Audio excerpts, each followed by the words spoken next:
I mean, I don't know whether it's just because there were lots of lesbians, but I seem to remember quite a few kind of checked shirts and cowboy things going on. But that might have just been the general look at the time. I'm Kay Anderson, and you are listening to Lost Spaces, a podcast that mourns the death of queer nightlife. Every episode, I talk to a different person about a venue from their past, the memories they created there, and the people that they used to know. Kathy Caton produces and presents Brighton, England's only LGBTQ radio show, named Out in Brighton, which has been running for the last 9 years. She is also the founder of Brighton Gin, Brighton's first legal distillery. They make the award-winning Brighton Gin, which was voted the UK's best gin last year. Whilst seagulls squawked in the background, we caught up about the Princess Victoria, which is otherwise known as the PV, which was a lesbian bar in Brighton, England.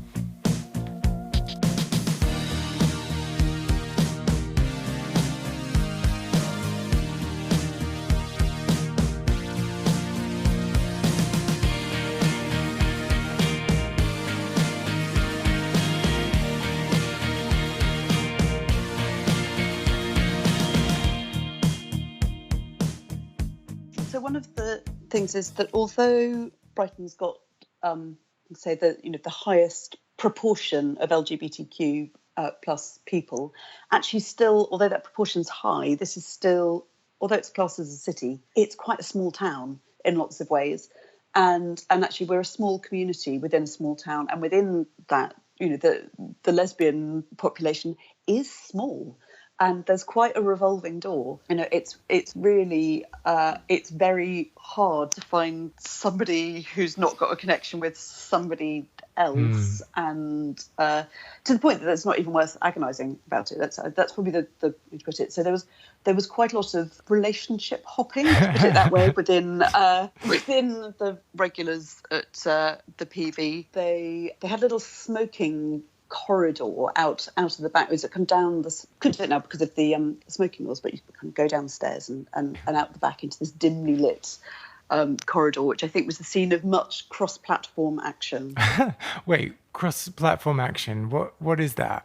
Well, I think, people just, getting into shenanigans and, basically, I think it was the equivalent of snogging behind the bike sheds, basically. So, and I think because we're a minority within a minority in a small town, this way I think you just can't. Personally, I'm friends with all of my exes, not least because I've wanted to be with them in the first place, and there have been great things about them that I've valued. But also, if you say I'm never going to speak to that person again, you will quickly not have any network around you at all. But yes, so there was always some scandal unfolding and somebody needing to be kept separate from somebody else in quite a small pub space. So tell us a bit about Brighton. So Brighton is a fabulous, shabby, slightly tatty at the knees, beautiful, liberal, eccentric town on the south coast of England. It has the highest proportion of LGBTQ households of anywhere in the country, and it's referred to by many and seen by many as being the Brighton bubble. Again, here's another stereotype approaching, the stereotype being that you come to Brighton and have this, and it's this fabulous kind of queertopia, and that everything is fabulous all the way. And again, that's just is a stereotype. But it's a place that is full of contradiction. But the one thing I think that unifies it is there is generally a liberal, free-thinking, easygoing attitude. So although it's a town with problems, as every place in the UK has, it's one where actually it has got this very forgiving, easygoing attitude. I think you have to try quite hard to shock people in Brighton, which is one of the things I love about it. Things that would be shocking in other parts of the country, people are like, oh, that old thing. I moved to Brighton in 2000. I came out, having been out and gone back in again in a previous life in Camden in London, and although that process, because I was a bit older, was fairly tumultuous and caused lots of dramatic fallout, it was also still amazing. And I think the reason why I have such affection for the dear departed PV is not only that it's not there anymore, so it's easy to be nostalgic about it, but also that I associate it with an amazing time in my life of being able to go, right, okay, actually, I am properly out. The world hasn't ended, and there are great people out there. The PV, or the Princess Victoria, was open for a few halcyon years, probably longer actually than I seem to think of it being only a couple of years, but I'm sure it was open for 10 years or so. And it was an absolutely thriving and brilliant, largely lesbian space that also very conveniently was about 4 minutes walk from my flat, which probably helped my my loyalty to it. And it was the real antithesis of, I think there's a stereotype particularly about lesbian spaces, that they're kind of dour and miserable, and there's, somebody miserably playing guitar in the corner and singing a song about their cats and stuff. And the PV was just not like that. It was really, really fun, really well run, lots of scandal happening there on a frequent basis. All the things that actually you'd want from a women's bar. So first of all, I have to point out that the example you've given about someone sitting in the corner playing songs to their cat sounds amazing to me. Excellent. I think there's a real, I don't know if it exists so much now, but I think there definitely has been a real sort of gender stereotype around exactly that lesbian spaces are dour and miserable, and there's always a fight over the pool table. And then, the stereotype about gay male spaces, that everyone's always having a brilliant, fabulous time flitting around being gorgeous and not caring about anything. And they really are stereotypes, because actually there's joy and misery in all of those places, as there are in any places where there are human beings, I think. Yeah. So I'm really sorry, I didn't actually ask what time period we're talking about here. I know but I have a terrible memory for dates, but I'm going to try and I think that vaguely, I think this is 10 years ago that the PV was in its heyday, maybe even 15 years actually, if I were to think properly about it. So we're talking kind of mid-noughties to about 2010? Yes, yeah, absolutely. And I think there's probably a 5-year period in that where it was absolutely, God, that is probably 15 years ago. Oh, God. Yes, that was absolutely thriving. The place to be. I just want to cycle back and pick up on something you said earlier about having come out for a second time after you first moved to Brighton.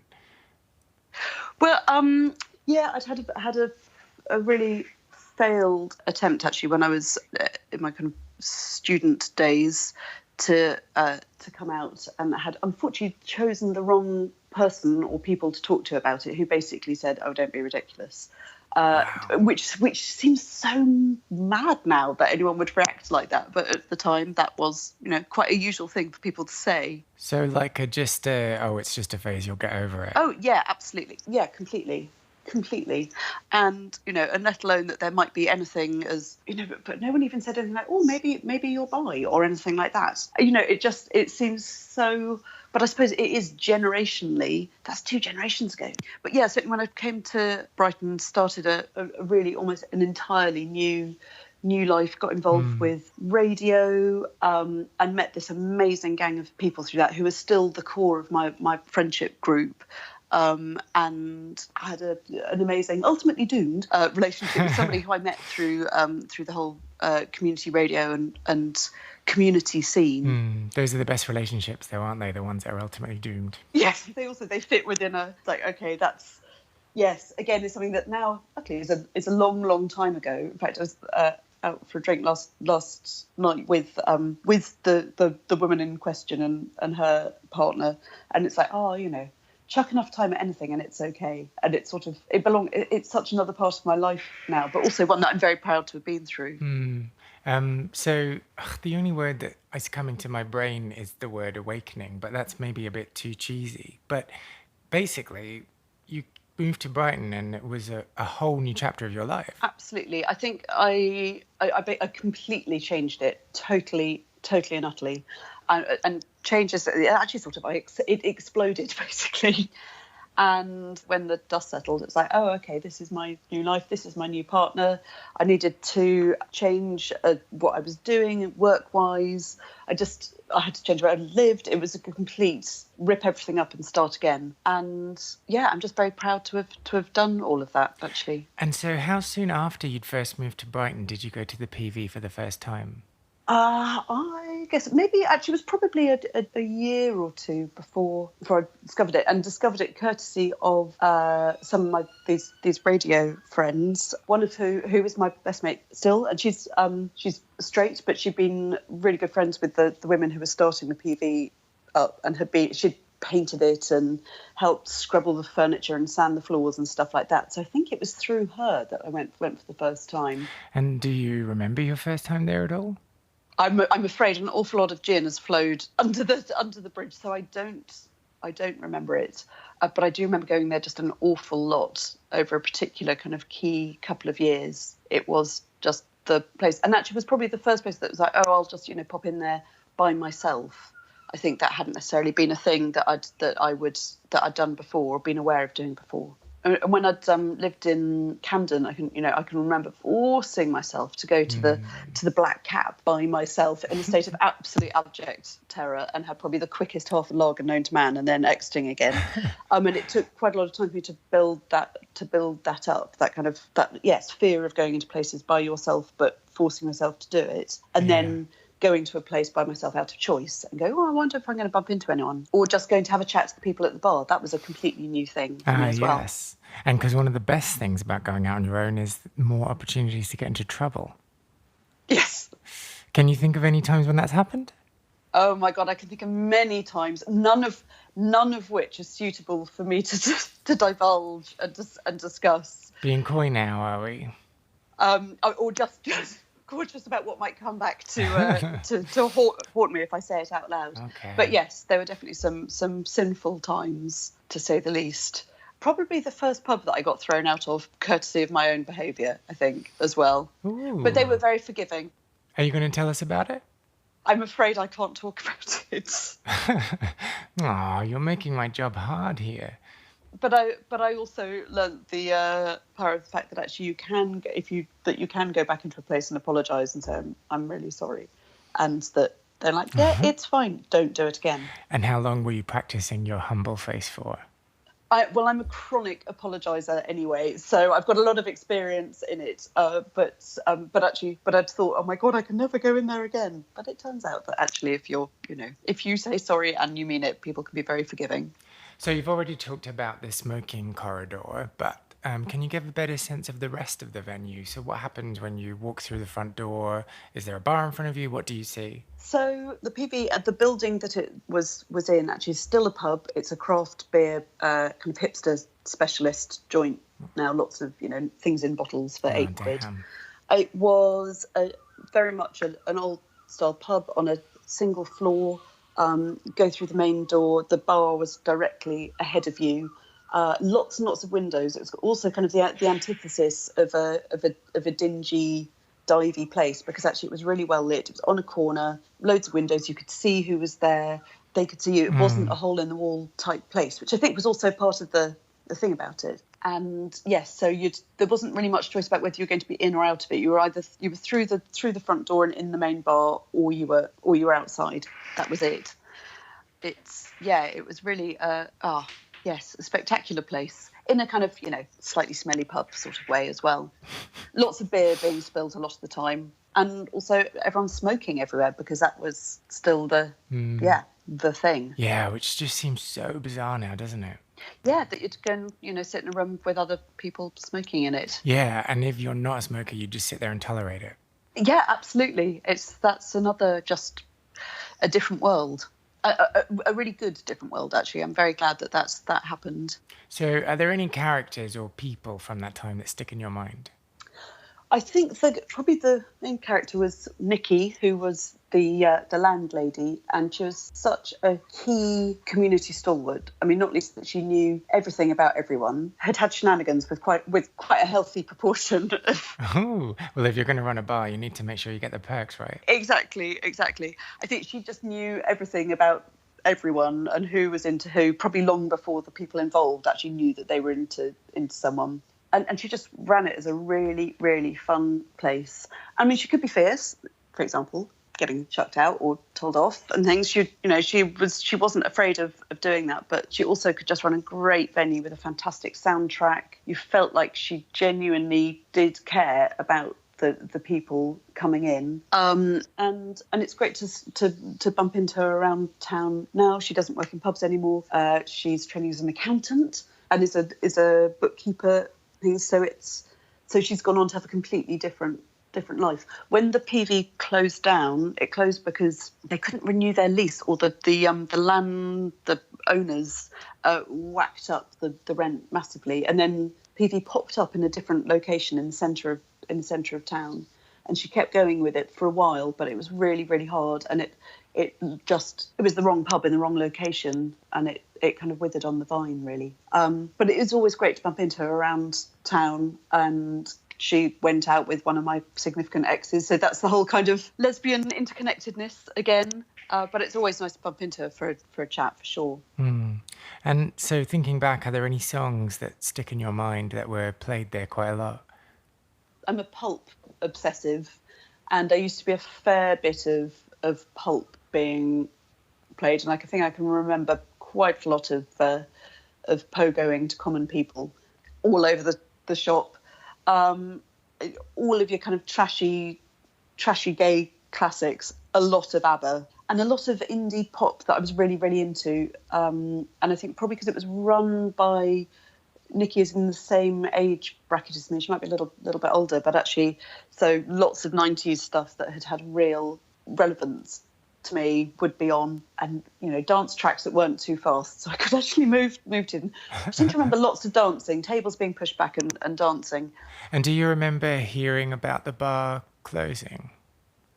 I think there'd been kind of rumours about it, and the issues with the landlords, the owners wanting to put the rent sky high, and that they were then going to try and find another place to pop up in to take the pub and its community too. Yeah, I seem to remember that, and there being a lot of, I suppose, actually I don't think distress is too strong a word, but within the kind of pub community, people going, I can't believe this is going to go. So I think I can vaguely remember that. And you talked about the venue reopening somewhere else in Brighton, popping up.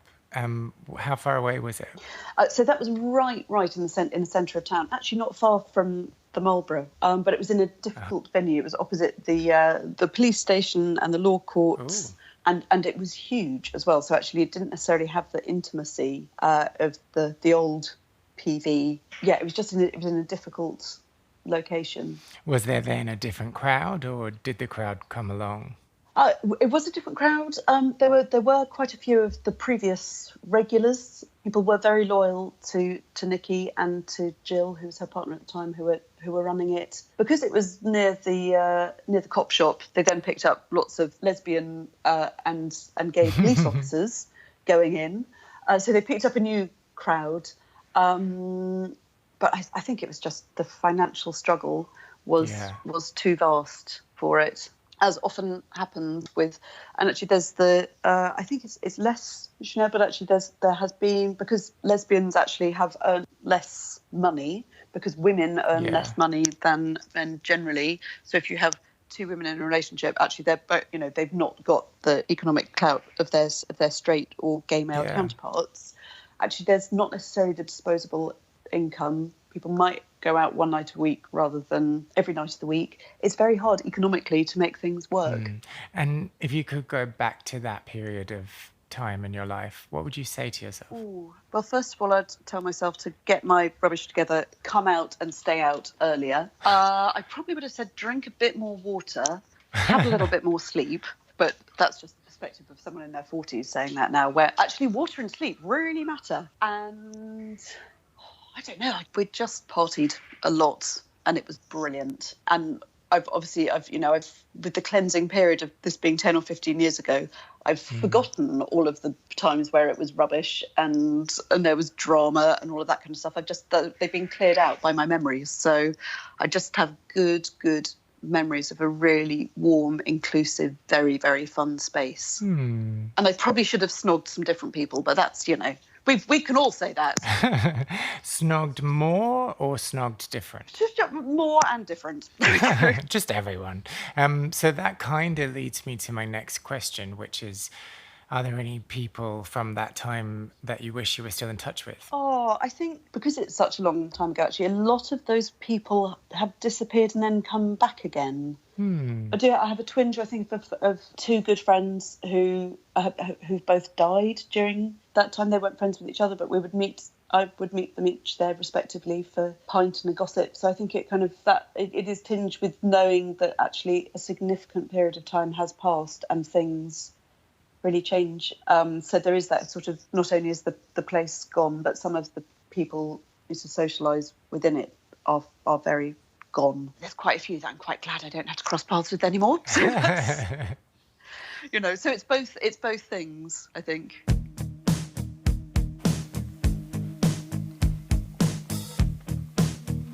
Did you ever go to the PV? Do you have any stories or photos that you want to share about your time there? Let's connect on social media. You can find me across all platforms, every single platform, Facebook, Twitter, Instagram, with the username KAndersonMusic. You can also find out more about Kathy by following her on Twitter. Her profile name is Kathy Caton, Kathy with a K, Caton with a C, or on Brighton Gin's Twitter account, which is Brighton Gin. As well as this podcast, Lost Spaces is also a concept record. I've been writing songs about queer experiences within queer spaces for quite a while now, and I'm going to be releasing those over the next year. You can hear the first single, which is called Well Grown Boys, on Spotify and iTunes and Apple Music and all those other places where you would expect to hear songs by people who make songs. If you enjoyed listening to today's episode, then please subscribe to the podcast. All you need to do is click subscribe, and somehow you'll be notified depending on which platform you're listening on. And it would also make a huge difference if you could leave a review or post about this podcast on social media, or just tell a friend who you think might enjoy it. I'm Kay Anderson, and this has been Lost Spaces.